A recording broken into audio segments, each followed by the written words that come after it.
Good morning, sixth graders. Turn to page 4 in your packet where it says Independent Station.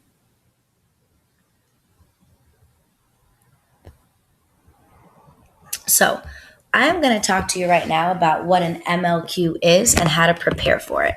MLQ stands for Mastery Learning Quiz.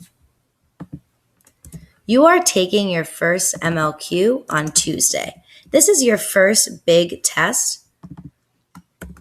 It counts for about half as much towards your grade as a benchmark does. We're taking the benchmark many weeks after. And it's a first grade you have that's not an exit ticket. So your MLQ Tuesday, you're going to read a random passage, not Hatchet, and you're going to be asked questions about the following things. Objective summary, that's something we're going to keep working on this week, how to build it with those 5 W's and important events. Character change. So how we've been looking at understanding Brian as a character.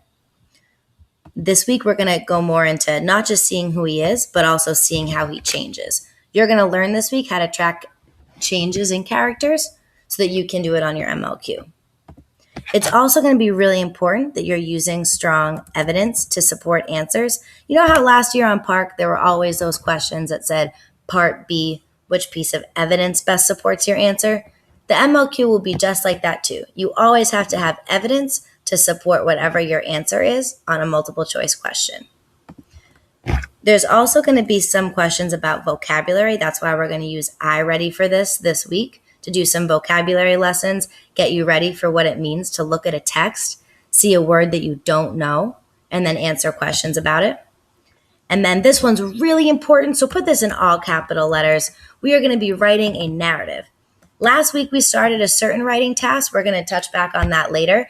But there are 3 types of essays that you have to write to pass the 6th grade on Park. You may be familiar with these from last year. There's a literary task, a research task. We'll talk later in the year about what these 2 things are. Don't worry about them right now. But there is a narrative task, and that's what you're going to have to write on your MLQ next week. This week, we're going to practice writing narrative tasks so that by the time you do it Tuesday, you are ready. That is when you write a creative story using details from the text you just read. When you're given a narrative task or a narrative essay or writing prompt, you will always be asked to either finish the story you just read or retell the story from another character's perspective. So this is the writing we're going to do this week and on the MLQ. You are going to be answering this on Friday. I'm going to give you feedback on it by next Monday so that when it comes time for the MLQ Tuesday, you're ready to answer it on the MLQ. Again, this is not the one you're going to see on the MLQ. This is the one we're going to do in class this week. In Chapter 7 of Hatchet by Gary Paulson, we see Brian encounter an animal who appears to be harmless and innocent. Write an original story about what happens in the next chapter when Brian encounters the animal again. Think about the details that Paulson has already used to establish the character, the animal, and the setting. And be sure to use them when you tell what happens next. So it's okay if you don't really know what this is talking about yet because we're not at Chapter 7, but your writing prompt Friday is going to be to write a story about what happens in the next chapter when Brian sees that animal again. But here's the trick. For example, if you wrote to finish the story and in your narrative, Brian is wearing a blue shirt, but at the very end of Chapter 7, he was wearing a red shirt, and it said that that's the only shirt he had, you wouldn't get a very strong grade on your essay because your details as you finish it have to be the same as the details that are in the story. As a reader, I shouldn't even be able to tell the difference between your writing and Gary Paulson's writing. Does that make sense?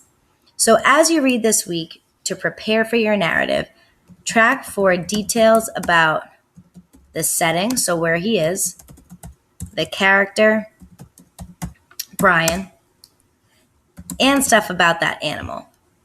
So again, for example, if in the story our setting, where he is, it keeps saying it's really hot outside, But then when you go to write your story about that place, if you say it's really cold outside, you won't get a very high grade because your story needs to show that you're really continuing right where this one left off. All the details really match. So, what you just need to do right now, if you finish watching this and taking all of these notes, go back to the chapters you've read so far. You can just pick up at chapter 5.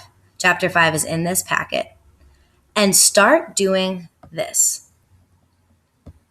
Go through and mark up your text to prepare for what you're writing Friday. So, if you feel prepared to get started, then go ahead. If not, then follow along and I'll show you an example. So, go to chapter 5, one of the first paragraphs right at the beginning of chapter 5. Just pause the video until you're there. So, for example, right here in chapter 5, it says that because the sun had come over him and cooked him while he slept, his face was on fire, would blister and peel. So, it would be an awesome detail to include in your story if when we saw Brian in your story, his face was blistering and peeling. Because your narrative has to not only be creative and fun, it has to show us that you understood what you just read. You're taking details from Hatchet and using them as you finish your story. Your narrative task is always going to be graded based off of how accurate your details are and how similar they are to what you read. So that's another example. If you want another one, let's take a look here. So another thing is right here, it talks about him going up against trees. This is like the 4th time in just 2 pages it mentions that there's trees everywhere. So in your story, when Brian encounters this animal again, if we see Brian and it says that he's in a really remote area with no trees around and it's all a sandy beach, that wouldn't make much sense. That would hurt your grade because based off the setting in this story, we know that there's a lake there. We know that there's lots of trees all around the area. So go ahead, go back through chapter 5 and make sure that you are tracking for anything that's going to make sure that your story on Friday is really strong. As you read chapters 6 and 7 this week, you're going to do the same thing.